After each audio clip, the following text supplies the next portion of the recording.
In a world where powers are fighting for control, a bold movement has shaken the world order.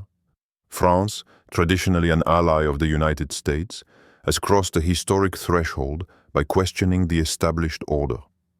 And this shocked Europe, but also the entire world. But beyond geopolitical interests, what does this moment teach us in the broader context of faith and divine wisdom? Today, we dive into an analysis that crosses political boundaries. We will discover what this action means in light of the spiritual principles of Islam, courage in the face of injustice, and the divine call to independence. Hang in there, because this thought just might change your perception of power, justice, and resilience. Gone. The search for independence. Close your eyes for a moment and imagine a nation, a people standing up, not out of pride, but out of necessity. France, old, proud, with deep roots in world history, has just whispered what many were thinking. We can no longer be children tied to the hand of the United States. This whisper, which became a declaration, crossed the Atlantic, and even the European Union raised an eyebrow. Because daring to question the American giant is, in the eyes of some, a form of rebellion. But for others, it's a return to oneself, an awakening, a sacred claim, that of sovereignty. And there, without even looking, the heart remembers a hadith. The Prophet Muhammad, one day, saw a confident man. Too confident, perhaps. He left his camel free without tying it, claiming that he was doing tawakkul, that he placed his trust in Allah. But the messenger said to him, with this gentle and firm wisdom, tie your camel, and then put your trust in Allah. This hadith seems simple, but it contains a world where excessive dependence is a laziness of the soul, a world where true faith requires action, foresight, responsibility. France, in this parable, ties up his camel. She refuses to live in the shadow of Washington, to depend on an American military umbrella, or on economic decisions taken on Wall Street. She wants to stand on her own legs. But is this independence a rejection or a reaffirmation? Or is it a break or an awakening? Allah says in the Quran, and put your trust in Allah.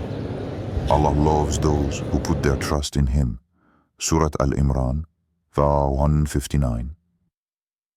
But besides this verse, there are so many others which order prepare, of to plan, of get ready.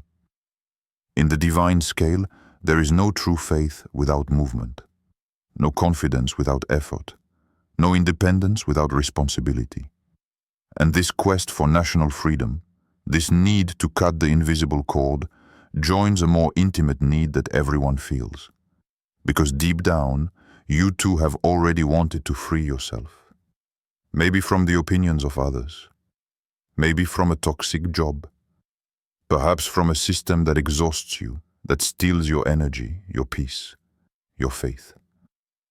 And you wanted to move away, to extract yourself, to become master of your destiny, while keeping Allah as your guide. But here is the difficulty: how to find this right balance. What France is doing today on the geopolitical scene, each of us must do on our own scale, in our own lives. This is not about rejecting help. This is not about arrogance. It's about dignity. Remember, even the Prophet, even the most beloved of Allah, carefully prepared each expedition. Before the Battle of Badr, he consulted his companions. He drew up a plan, evaluated the forces, organized the ranks, and then he turned to Allah, weeping and invoking with intensity. Independence is not born in improvisation. She is born in a spiritual responsibility. A heart turned towards the sky, but feet firmly anchored on the earth. And the question I ask you now, to you who are listening to me, how can you also tie up your camel in your life? How can you make courageous decisions without forgetting Allah in the equation? Have you entrusted your livelihood to a boss, your happiness to a person, your security to a government? Maybe it's time to return to the one who never betrays, to take a step forward with faith, to cut the bonds of excessive dependence, to rediscover the bonds of noble and voluntary servitude towards your Creator. France is making this choice today, and while it's political, it's also symbolic. A nation dares to free itself. And you, what are you waiting for to do it? 2. European solidarity. Put to the test. Imagine a large round table. Around, nations with serious faces.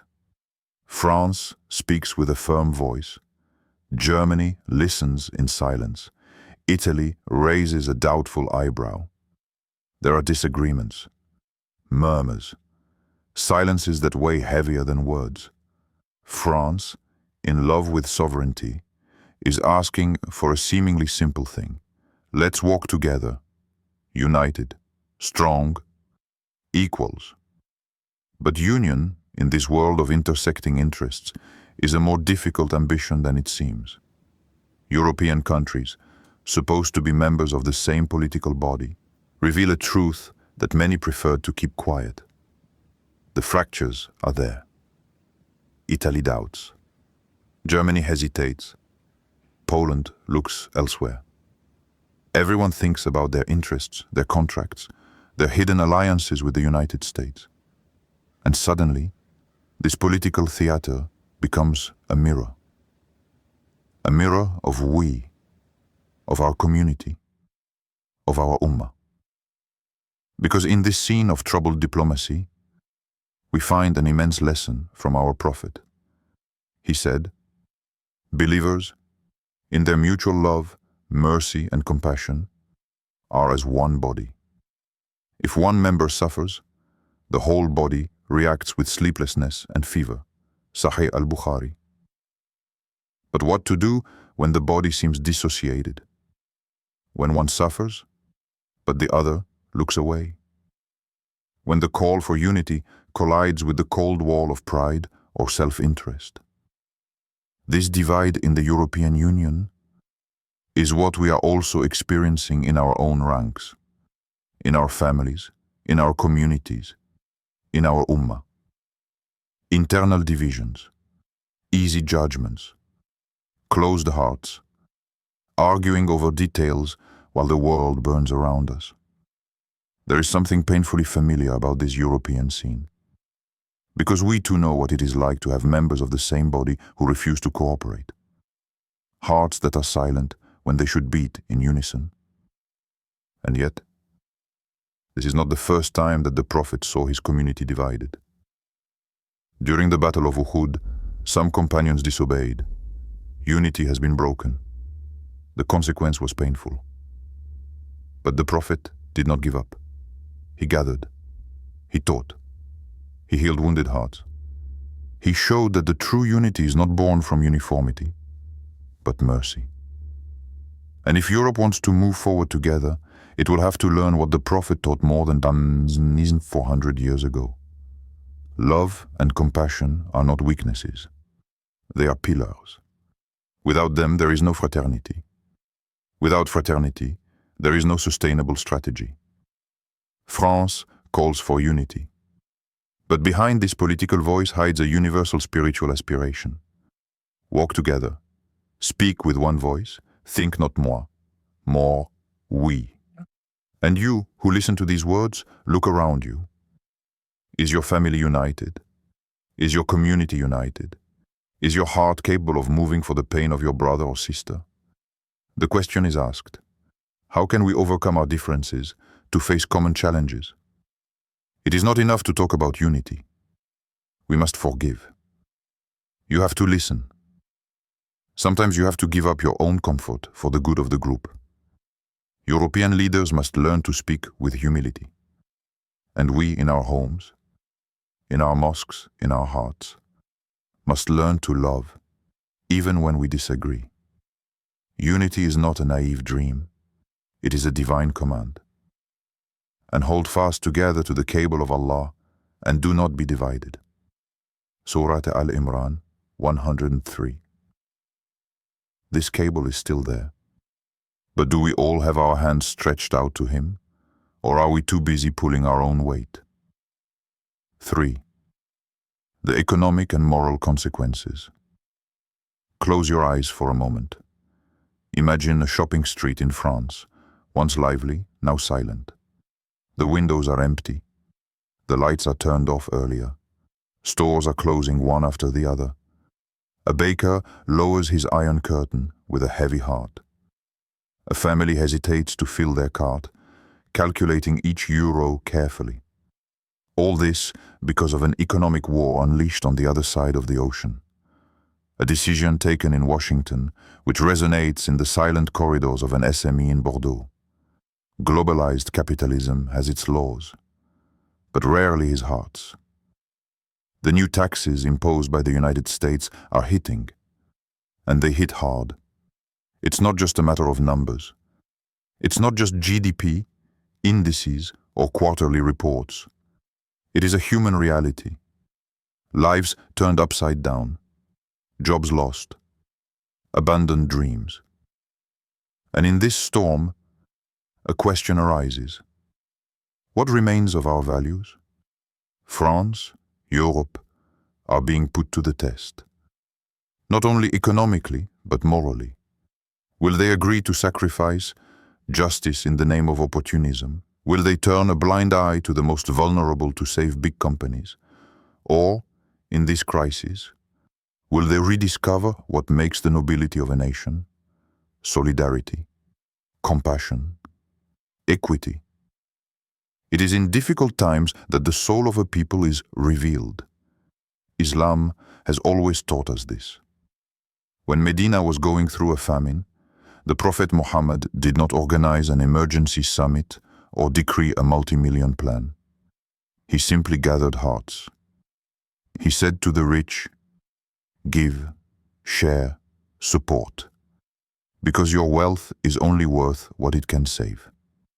And they gave. They opened their homes. They filled their neighbors' bowls. They transformed poverty into fraternity. It wasn't charity. It was spiritual justice. Today, France is at a crossroads. Will it implement economic policies that protect the most vulnerable? Or will it give in to the cold logic of the markets? Will it listen to the voice of the oppressed or that of shareholders? And we, you and me, are we different? How many times have we looked away from the brother in need? How many times have we closed the door to our heart because of the fear of losing a little of our comfort? This world is going through a test, but the test is a mirror. It sends us back to ourselves. And Allah says in the Quran, "You will only achieve godliness when you spend on what you love." Surah Al-Imran, verse 92. What we love is our security, our comfort, our stability. But sometimes these things must be shared for justice to exist. Look around you. The neighbor who no longer has a job, the single mother who no longer dares to open her bills, the trader who fights not to lay off workers. And ask yourself, am I listening or am I still asleep? Because it is not just an economic crisis, it's a moral crisis. And those who survive will not necessarily be the richest, but the fairest. Those who knew how to reach out at the right time.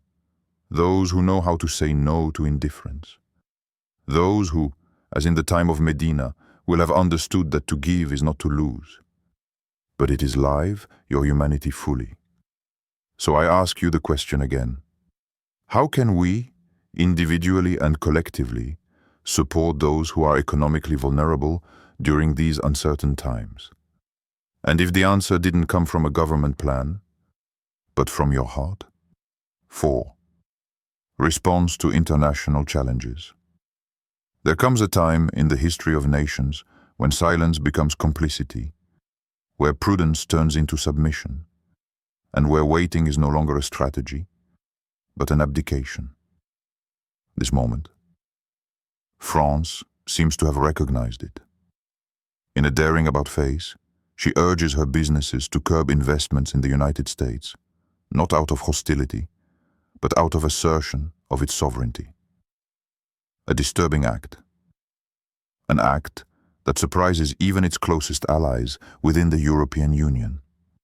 An act that even Trump didn't see coming. But behind this political gesture lies something much deeper. A spiritual lesson. A resonance with the fundamental virtues of Islam. Patience, C, constancy, U, and dignity, hanging. Because in international relations, as in our lives, there are times when we must stand up, not to hit, but for no longer bend. In ancient times, when Muslims were still weak in Mecca, they had neither army nor territory, no political protection, but they had Allah. And they had unwavering inner strength, patience in the face of injustice, without ever betraying their principles. Bilal, may Allah be pleased with him, under the burning blows of the whip, repeated a single word, Ahad, Ahad, the one, the one. Not a cry of pain, but one song of loyalty, an absolute refusal to give in, a message sent to the world. You can strike my body, but you will not extinguish the light of my conviction. Today, faced with American pressure, it is this same voice that we believe we hear in France's posture. We will not betray our interests. We will not sacrifice our autonomy on the altar of economic comfort. We will not submit to a logic that disregards justice. And yet, the world is screaming. Markets are threatening. The allies doubt. Analysts criticize. But Allah says in the Quran, O you who believe, be patient, be patient, be steadfast, and fear Allah that you may succeed. Surah Al-Imran, verset 200. Because true victory is not in the moment. It is forged in endurance, in the clarity of intentions, and in loyalty to principles, even when they cost dearly. France, perhaps without knowing it, embodies here one of the most beautiful wisdoms of Islam, perseverance without compromise. But you, brother, you, sister, what do you do in the face of world pressures? Are you giving in for a contract? Are you giving up your values for an opportunity? Are you silent about your faith for fear of rejection? In a world that wants to bend you, are you one of those who stand up? The Prophet said, know that victory comes with patience, success comes with endurance, and with difficulty comes ease. Today, international relations are only an amplified reflection of our own internal struggles. States seek a balance between principles and interests, and us too. But Islam teaches us that the nobility is not measured by profits. It is measured by righteousness when everything pushes you to deviate. So faced with this tension between the United States and France, between the economy and conscience, the real question is not, who will have the last word? More, who will remain true to their principles, even when the world opposes them? And you, how can you stand firm in your principles while navigating the complexities of your own world?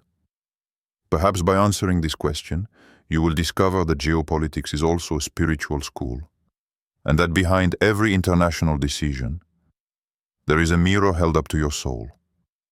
What happens between nations is never more than a reflection of what happens in our own lives. Faced with challenges, external pressures, and injustices, there is a way. The way of patience, of firmness in faith, and constancy in our principles. France, today, shows us the example of this struggle for independence, for fairness. But what is your commitment to the challenges of life? Do you know how to show patience and dignity when everything seems to be going against you? Always remember that in times of tension, it is your ability to remain true to your principles, while believing in divine justice, that shapes your true power. Whether for a nation or for yourself, true freedom comes with faith. Thanks for being with us today. May the peace and wisdom of God accompany your every step.